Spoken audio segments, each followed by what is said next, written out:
Welcome to Artistry Effects for Photoshop. In this tutorial, we'll look at how to use our street art effect. Let's jump on over to Photoshop and see how you can use this very versatile effect.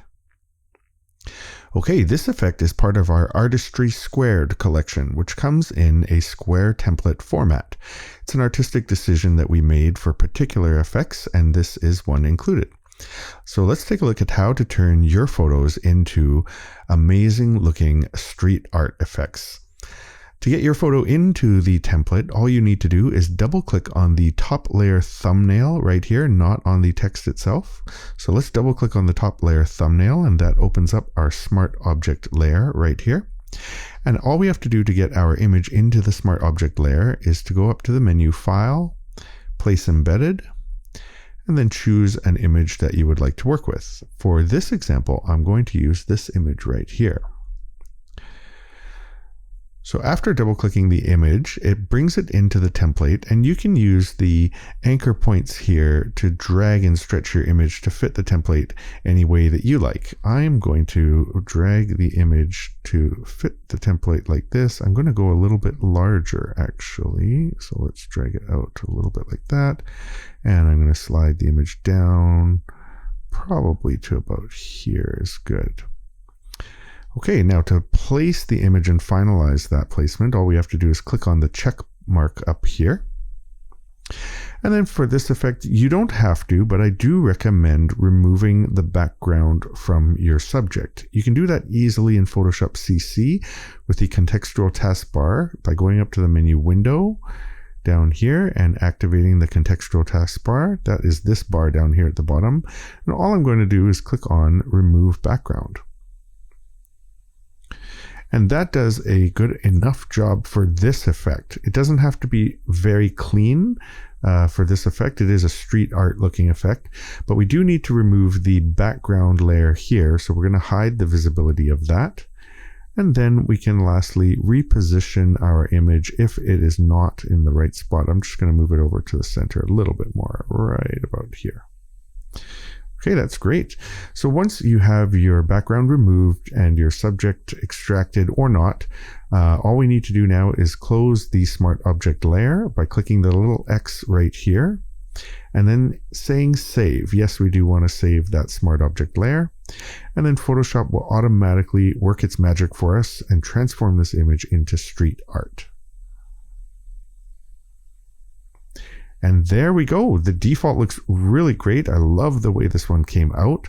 And this is the effect that we're looking for. Now we do have a number of customization options that we're going to go through here on the layers palette.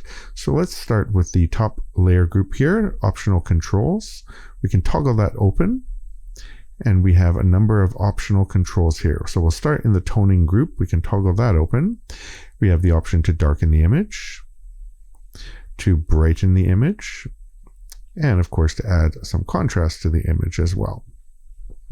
And any of these can be adjusted further by double clicking on the adjustment layer icon itself to bring up further refined adjustments that you can make to any of these individual layers.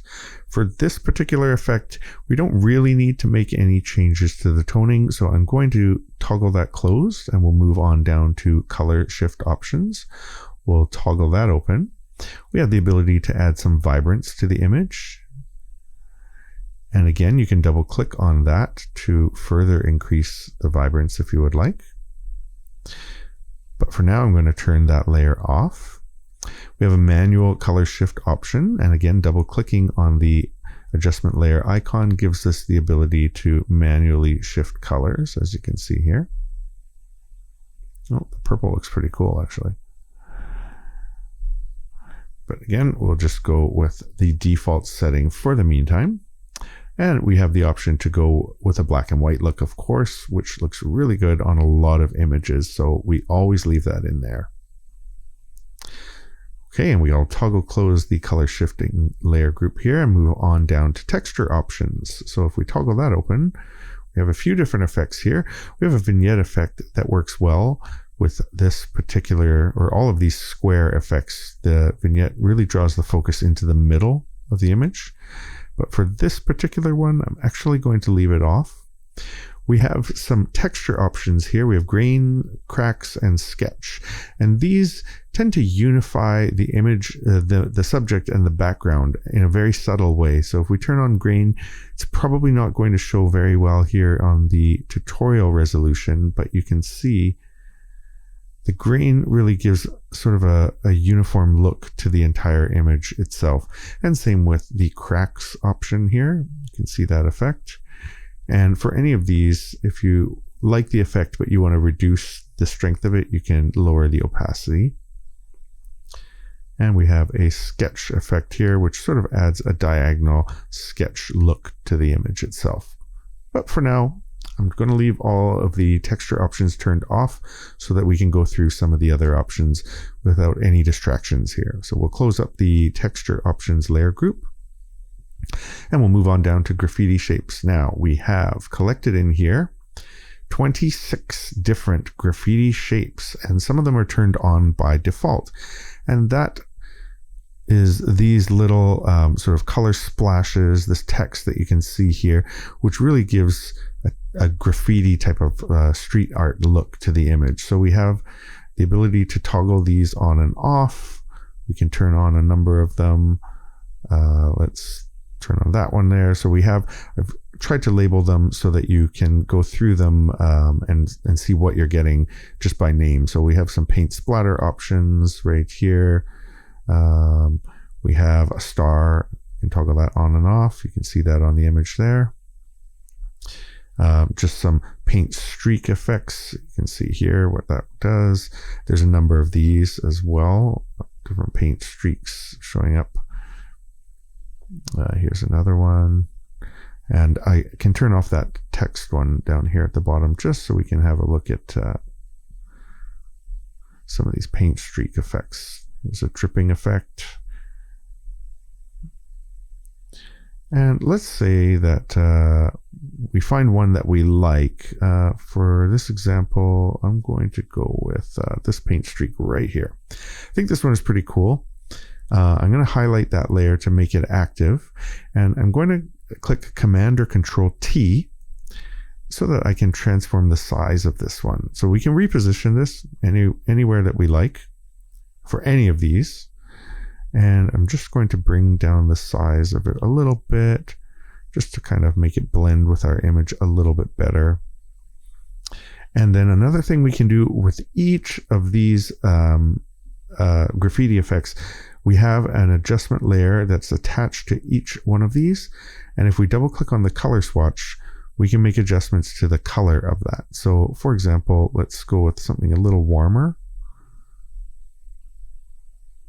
Maybe something like that. We can brighten it maybe in the yellows, or maybe we like something really wild and go with a blue tone. And you can have a lot of fun playing around with the colors of these different paint effects here. Even go black. Maybe that's a little strong. Let's back off of it a little bit. Yeah, and you can reduce the opacity of these if you like the effect, but not so strong. So you can have a lot of fun playing with these different effects, these different graffiti options. Down at the bottom, I'm going to turn that off for now. We have some shapes, of course. We have some words as before, in this kind of a graffiti style writing. And you can turn these on and off. That one kind of goes really nicely, except I don't like the position, so maybe I'll just move it up a little bit there. And we have another one here, art. Let's move the art one over here. Like that. And again, Command or Control T, you can rotate these. You can drag them around, and you can resize them as well. Let's go with a little bit bigger then. There we go. So here's where you can have a lot of fun playing around with these different elements. So I'm going to toggle this layer group closed, and that's all for the optional controls. So we'll toggle that closed as well. And then we have our main subject layers. Really, there doesn't need to be a whole lot of adjustment in here, except for maybe the graffiti effect layer group. By toggling that on and off, you can see this sort of white graffiti style highlights that we have just on the main subject of our image. So you can turn that on and off. If you like it to be a little more subtle, you can go into this layer group. The first one is the graffiti lines. We can reduce the opacity of those. We can turn it off completely. And we also have a gentle graffiti spray, which you can see the effect here. It's just a very subtle effect on the highlight of the image. So let's turn that one back on, and maybe let's bump the opacity down just a little bit so it's not too busy there. Let's go with 60%. Now you can, if you would like to, play around with the layer mask for the main subject group. You can click on the layer mask to make it active. And again, Command or Control T brings up our transform tool. We can shrink this mask down to sort of hide our main subject a little bit. We can bring it a little wider. Oh, well, I'll actually go like that. I like that.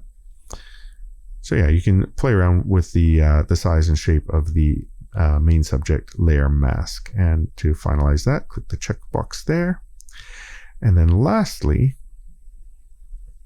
we have some really cool controls down here in the background options. So let's toggle close our main subject layer group, and we'll toggle open the background options.